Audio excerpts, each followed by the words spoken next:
Deklaratat e ish ndihmës sekretarit amerikan të shtetit James Rubin në mbrojtje të ish presidentit të Kosovës Hashim Thaçi janë lehtësuese, por gazetari Florian Arapi sjell në vëmendje kohën e luftës së Kosovës. Ai solli deklaratat tronditse në një studio televizive mbrëmjen e dieshme, ku sipas tij çdo 1 apo 2 javë vritej një person nga LDK-ja dhe këto ekzekutime sipas akuzës kryheshin nga Hashim Thaçi dhe grupi i tij. Gazetari thekson se nëse këto akuza vërtetohen, ish presidenti i Kosovës duhet të mbajë përgjegjësi.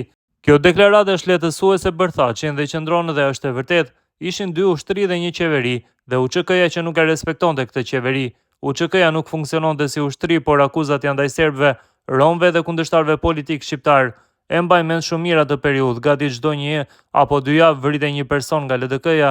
Ahmet Krasniqi nuk është personi vetëm që u vra, te medreseja këtu në Tiranë nga forcat e ushtrisë të LDK Farku. Kishim ekzekutime, atentate, deputet të vrarë. Sipas akuzuesve dhe sipas disa raporteve të tjera për akuzën dhe ndërkombëtarët, këto janë kryer nga Thaçi dhe ky është problem serioz për gjykimin.